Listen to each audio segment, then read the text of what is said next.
Joe's written the show and put everything in its proper place. As always, we celebrate Cardinal sports. As we plead our case, we promise to bring you all the best stuff. No, really! Run to that comfortable spot as we show you some love. Sports Night is next.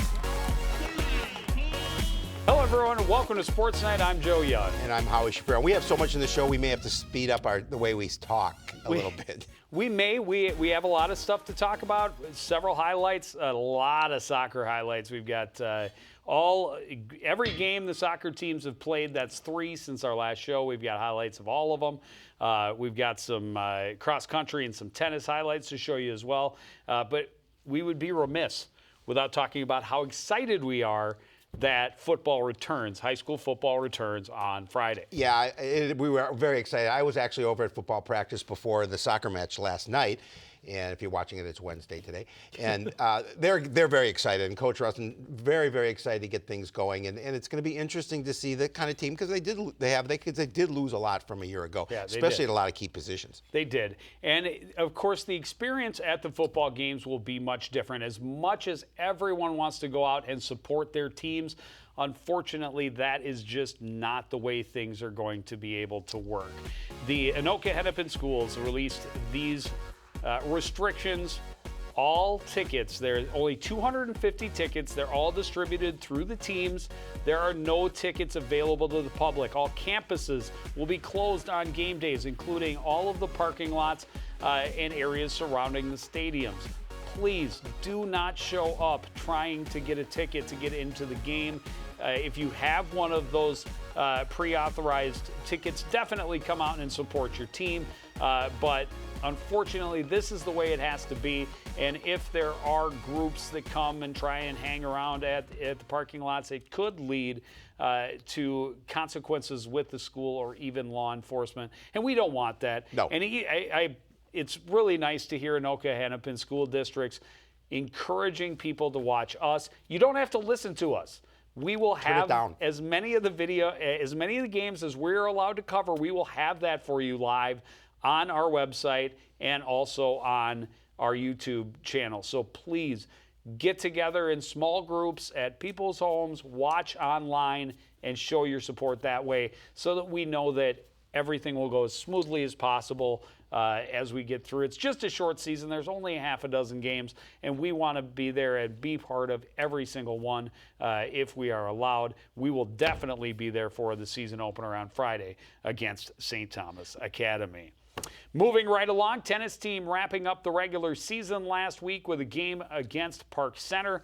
And the Cardinals beat the Pirates 6-1. Caitlin Severson 6-1, 6-1 at first singles. Katie Hinn got a straight sets victory at second singles. And Gabby Newton got a straight sets win at fourth singles as well. Olsen and Tom won at second doubles. And Nicholas and Stadolka won at third doubles 6-2, 6-1.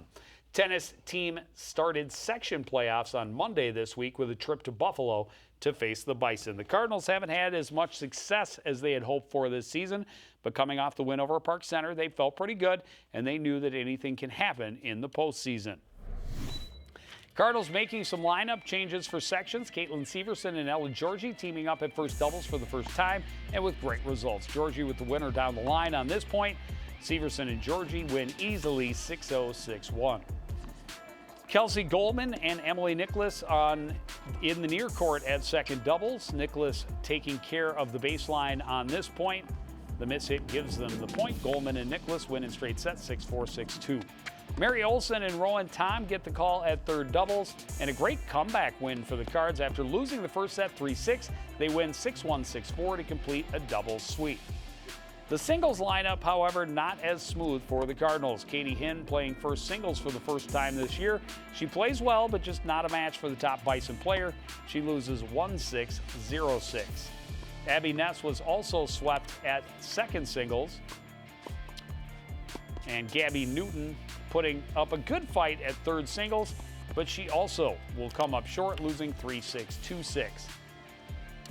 Zoe Scheck in the far court at fourth singles for the Cardinals. Nice control on this point, getting the winner back to the far corner. But the Bison win out in singles 3-6, 3-6. The final, Cards sent to the consolation bracket with a 4-3 loss. And that's kind of a change for this year because they are not having an individual section tournament. They added a consolation bracket to the team tournament.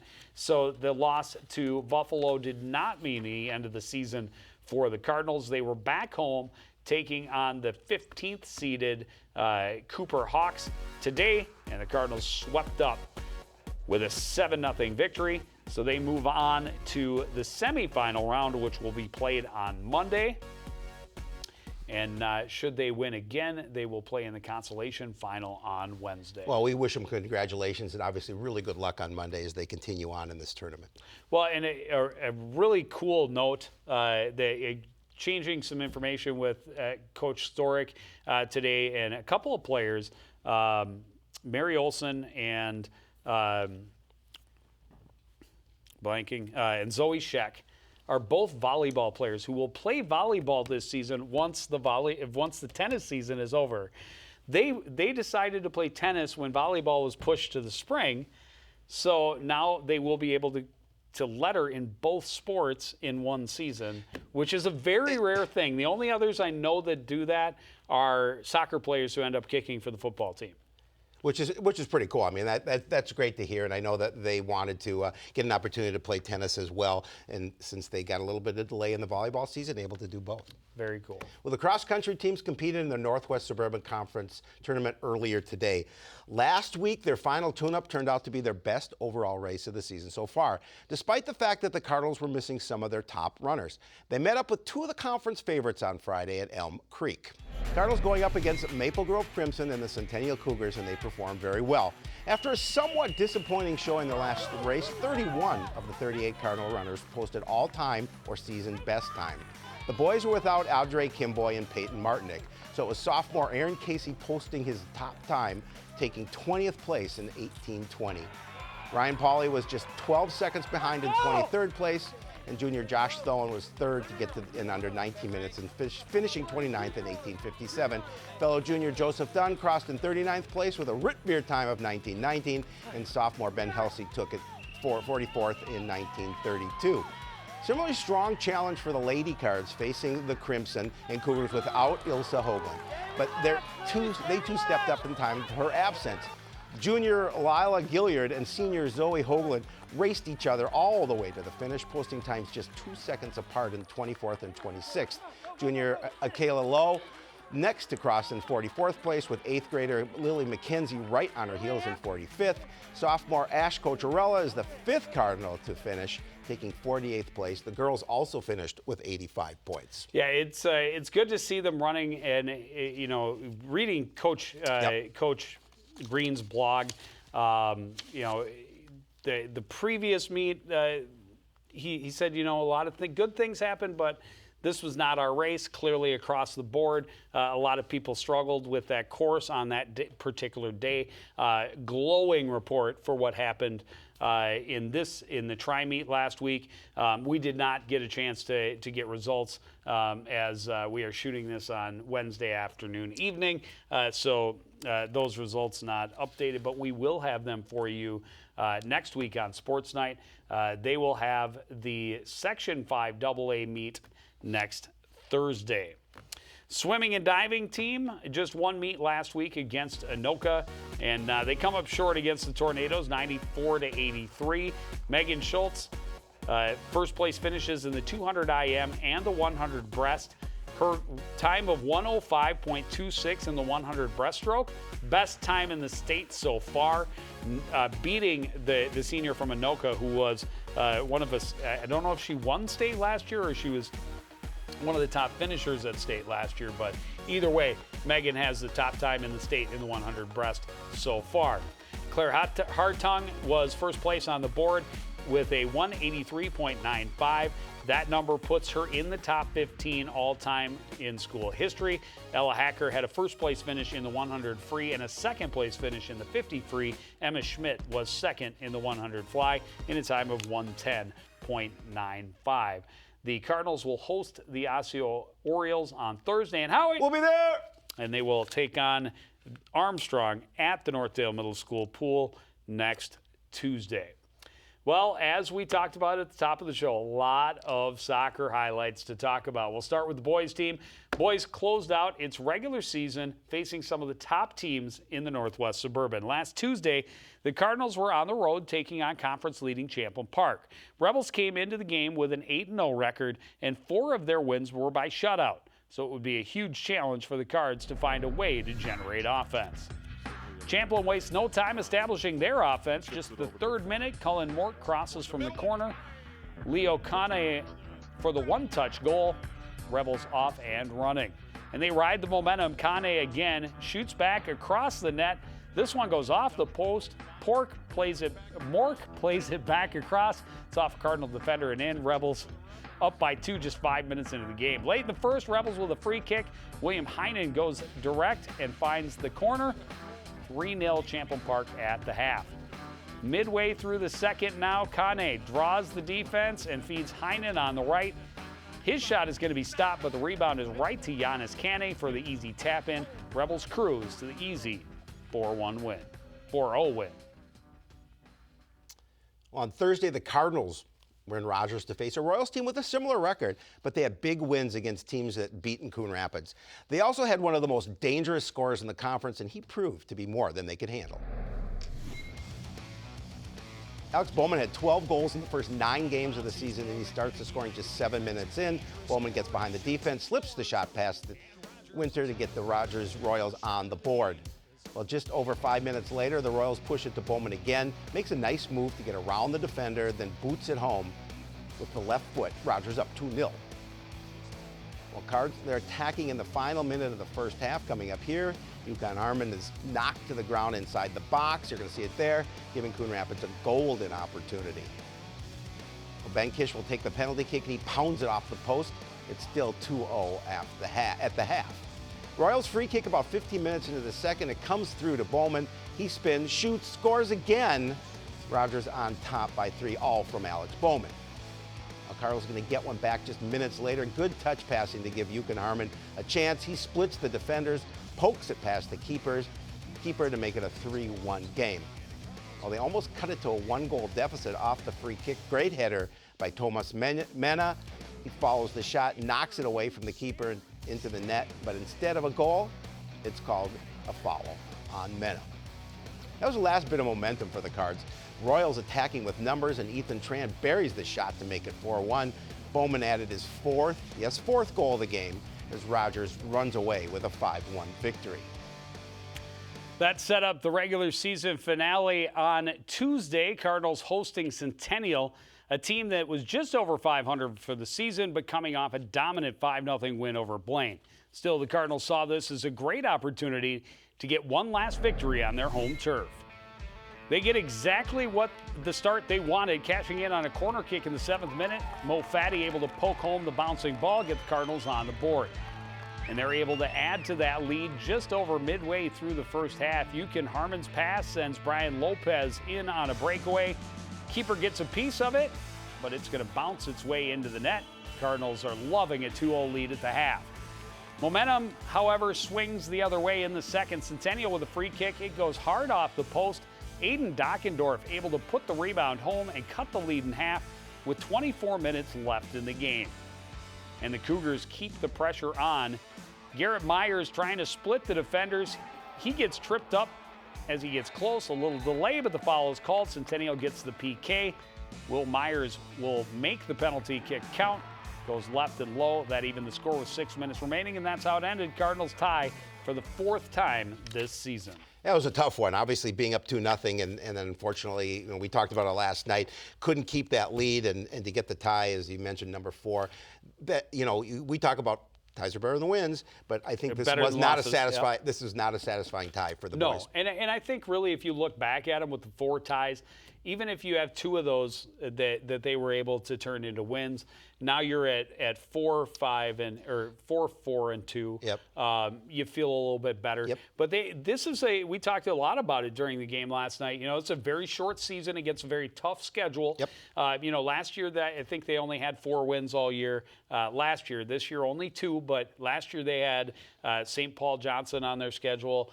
They had a couple of other non-conference games that are not quite the caliber right. of what they play in the Northwest Suburban. So they know what they're up against when they head into the section tournament. The seeding meeting will be on Saturday, so we will not know their opponent until the weekend is over. Well, the Lady Cardinals also completed the regular season facing off with a trio of very tough opponents, including the top 2 teams in the conference. Last Tuesday, the Cardinals were on the road to face conference-leading Champlin Park. The Rebels were coming off their first loss of the season. At 7-1, they were averaging over 5 goals per game and outscoring their opponents by a 38-8 margin. No score until late in the first. Rebels with a corner kick. It's handled by Megan Carlson, who finds space, then shoots back across her body to the upper corner. Champlin Park up 1-0. Score stays the same until late in the second. Rebels cash in on another corner kick. This time a great one-touch redirect for Lauren Gaither. That gave Champlin Park a little breathing room. Also gave them all the momentum. Great give and go. Carlson back to Gaither. She's in alone and nets her second of the game to make it 3-0. Now they get one more for good measure in the final minute. It's an own goal as their Cardinals defender tried to break up the pass. You're going to see it coming here. Instead, redirected it past Headland, and the Rebels run away with a 4-0 win. On Thursday, the Cardinals were in Rogers for their final road game of the regular season. The Royals were 6-2-1, and their 2 losses were to the top 2 teams in the conference, and both were by a single goal. In order to have a chance, Cardinals would have to shut down the Royals' hot offense that was scoring about 3.5 goals per game. Goalkeeper Allie Headland was definitely up to the challenge. A little bobble, but able to make that save. And Rogers just keeps bringing the pressure. Nice setup for Izzy Quintaville. Her shot is right on, but again, Headland able to make the diving save and to get on top of the rebound. Royals had more opportunities, but the Cardinals able to generate some offense as well. Jimenez with a nice setup for Sarah Force. She sends a high lofted shot on goal. Rogers keeper Edie Franson makes the save. Still in the first half, Rogers trying to create off a free kick. Quintaville gets a chance in close, but she's knocked off the ball. Cardinals can't clear, but the second shot attempt knocked away out of bounds by Peyton Taylor. Late in the half now, Molly Terabeza able to work her way around the defender and get a great look. Franson charges out to make the save, and Rogers able to clear before Bailey Payne can get to the rebound. No score at the half. Rogers' corner kick early in the second, great header, but Headland in perfect position to make the save. Defense eventually able to get it out of the end line, and out of danger. Royals threatening again. Hard shot from a ways out off the crossbar. Defense collapses. Ball comes loose, so Headland can get on top of it. Headland was huge against Rogers. She made 14 saves to score his second shutout of the season. Game ends in a scoreless tie. Well, the Cardinals finished the regular season hosting Centennial on Tuesday. The Cougars came in tied for the lead at 9-1 and had only allowed 9 goals in 10 games. The Cardinals will be hard-pressed to keep pace with the speedy Cougars. Centennial starts the scoring in the 5th minute. Kaya Harper in the corner crosses to the back post where Morgan O'Hearn redirects the ball to the back of the net. Just the start of a big night for the Cougars offense. Just 2.5 minutes later, they bring the pressure again. Summer Francis puts it on a tee for Lindsey Wilson. She pounds it past diving Headland, making a 2-goal lead early. Well, they weren't done in the first half. Sarah Strading driving deep, then switching the left foot for the strong shot. Headland gets a piece of it, but gets past and into the net. 3-0 lead for Centennial at the break. The onslaught continues in the second. Summer Francis' goal in the 4th minute made it 4-0. They add 3 more on their way to impressive 7-0 win. And you can tell why they're a 9-1 team. Yeah, they're really very, very good. Very, very good. A lot of weapons and a lot of speed, and they just kept the pressure on. They did. It was, not what they were hoping for, but it was. They put forth a solid effort against a really, really good team. They did. Centennial, and we talked a lot about that during the game last night, is for teams of that caliber, that is a little bit of a disappointment in this season, is that they can go through, win a section tournament, but after that, there is no state. And that is, you got a couple of teams in the Northwest Suburban, in Champlain Park and Centennial, that could both have been, contenders to not only make it to state, but to make a run deep in that tournament. But you also have to look at the fact that they're actually playing, and most of us thought this would never happen. So it's bittersweet, obviously, but the fact that they're on the pitch playing in a lesser schedule, that's the bonus here for both the boys and the girls soccer. Absolutely, squads. and just like the boys, they will not know their seed until Saturday. Coach John Karen sent me an email today and said they're most likely going to face Andover in the first round, but there's also a chance it might be Blaine. Won't know for sure until that meeting. And this week, we are shining the Sportsnight spotlight on the soccer teams as they prepare for that section tournament. Like most athletes, the Lady Cardinals are just rolling with the changes and cherishing every chance they get to take the field. Regardless of how they do at sections, Cardinals feel like they've already won because they got to compete. I love high school soccer. I love playing with these girls, so not knowing if I would get that last season with them was really, really upsetting. Many of the Cardinals are multi-sport athletes whose spring season was canceled due to COVID. And as the months moved forward, the concern and doubt continued about what this year would bring. Yeah, I was actually really concerned because even my summer soccer didn't pick back up. And then we were still super limited as to how many we could have at each practice and stuff like that. So it was a big concern, especially since, it's senior year and you want it to go out in like a boom. The soccer teams were able to return to practice by late spring, but with some limitations. Still, it was a step in the right direction and one that gave the kids more than just a chance to play. At first, I was cautiously optimistic. It was great seeing some things open up, distance practices, pods of 10, just seeing these different guidelines, and I thought it was a great way to get kids back into some sort of normal. In mid-June, soccer teams were given the go-ahead to play in scrimmage with other teams. It gave everyone a lot of hope that the season would happen. I think there was excitement, and again, I think everybody was still cautiously optimistic at that point because everything was changing so rapidly and on a daily or hourly basis. Still, it wasn't official until the high school league announced its plans for fall sports. The decision was eagerly awaited, and it brought an overwhelming sense of joy and relief. I was so overjoyed. I cried with my mom. We were so happy. She was crying.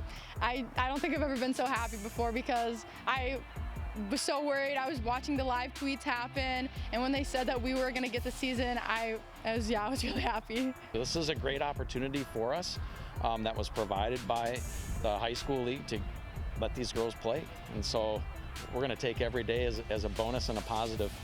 The decision shortened the preseason, so the Cardinals had a lot to do in a short amount of time. One big thing, they needed to find a goalie. Fortunately, Captain Elena Hedlund stepped up, and she is doing great. I think we're doing pretty good considering all the setbacks of not knowing if we're going to have a season or not, and the whole not having a goalie thing. I think we've overcome a lot of obstacles, and it's good to see the group of girls come together. The Cardinals will play fewer games and only against conference opponents. And there will be a section tournament, but no state. And while it isn't what they had hoped and planned for, the Cardinals are cherishing every minute they get to be on the field. I feel like it definitely has because I look forward to it because we're not able to see people as often in person. So when I do get to come here to practice and to games, I'm really excited, and it helps me forget things like worrying about this my senior year in school and stuff and worrying about what's going to happen next. So being able to come out here and just play, it helps it all go away for a little while. Really fun talking to really them. Nice piece. And both of those young ladies did an incredible job, and just I'm getting choked up just remembering it because they were so purely ecstatic about the fact that they got to get out there. Yeah. And most of the kids, all the kids have been really that we've talked to. Yeah. But they really were, the sense of how important it is just to be out there and to be with your friends, especially when there's no school to get you all together. Absolutely. It's fantastic that the season happened. Yeah, and the fact that Peyton was talking about how she cried with her mom, she was just so overjoyed. The fact that she was get to play. I mean, that's touching, and it really Absolutely. is. And that's pure emotion. I love that. Yeah, it was fun. Well, the boys team feels much the same way. They're just happy to be playing when they weren't sure this season would happen. While COVID changed almost everything for everyone, for the Cardinals, they're also adapting to a new coach. Brian Chapman took over the team this spring after being an assistant the previous few years, and he's just happy the kids are able to get on the field. The kids are just wanting to play, so the fact that I was just hoping we were able to play, and I'm glad we did. During the first few months of the lockdown, there was a lot of uncertainty and doubt. Spring sports were canceled, club soccer in the summer was canceled, and the Cardinals weren't sure they'd ever get back on the field. I thought that with the coronavirus that there was not going to be any more sports. I never think that we would be able to all run around freely, 22 people on a field, more in the stadiums, all next to each other and whatnot. Finally getting back, like I never thought we would finally be able to get back to that point. I thought soccer would be done for a couple of years. Fortunately, restrictions started to loosen by late spring. They returned to limited practices with distance guidelines. In June, they could start competing again, and in August, they finally got the word that the high school season would happen. Yeah, I think we were all a little surprised that it is still on, and we're all obviously thankful for that. We were expecting no fans, so to have at least some fans in the stadium is great, and it's great to be playing again. There were adjustments they had to get used to in order to compete, but it was worth it, because when they're on the field, they get to do what they love to do. It felt great. Like the past 3-4 years, just being back on the field with a bunch of new guys, some old guys that I played with back in the day, just felt nice. For the most part, it's fairly back to normal for the most part. The biggest difference is having to wear like masks on the sideline, which is a bit different. But other than that, though, for the most part, it's basically the same. Other than the mask part, on being on the bus and on the bench. Without non-conference games, the Cardinals' schedule is packed with tough opponents, but they're not intimidated, and they're not content to just play. They want more. Absolutely not. We play to win every single game. We've come with the same approach, just we have the passion for it this year, and it's been taking us places. The Cardinals fell short of their goal to have a .500 record this season, but they feel pretty good about the way they've played and know they're a better team than their record shows. I think we've honestly done pretty well this season. We've had some ties, unfortunately, that we could have turned into wins if we were a little bit more clinical. Other than that, we've had ourselves a pretty decent season so far. They also know that anything can happen in the playoffs. Yeah, I think if we're on, we will do very well, and if we're not, it might be a little bit of a struggle. Full double rainbow to finish it. That just tells you somewhere over the rainbow, we get to play soccer and wishes football. come true. Wishes come true, obviously. Absolutely. Yeah. And again, the soccer team won't know their section opponent until the weekend, but we'll be looking forward to their section run, and we'll have more on that next week on Sports Night. Football season is here. It starts with St. Thomas Academy on Friday at the Complex, then the Cardinals at Forest Lake. We will definitely be there to bring you all the action against St. Thomas Academy. We're still working on the Forest Lake game to see what we can do on that one. One more time, just want to remind people, do not come out to the games if you do not already have a ticket. There will not be any tickets on sale. Volleyball team gets to start its season this week as well. They host Spring Lake Park on Thursday. They are at Rogers on Monday.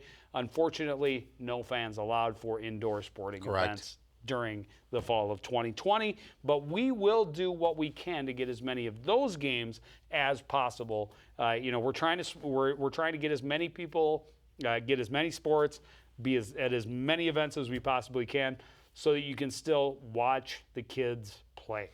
Well, I was chatting back and forth with head coach John Enns. You're going to talk. Or go ahead and talk about that, and I'll finish with that. There it is. Swimming and diving on Thursday, football on Friday. Hoping to be at volleyball on Monday at Rogers. Still waiting on that.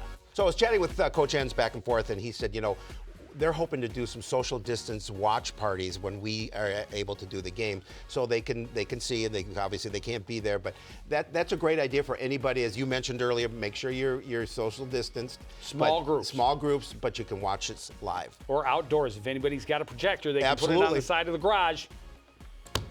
Stay spread out, but continue to support and enjoy Coon Rapids High School sports. We will do our best to bring you everything we can.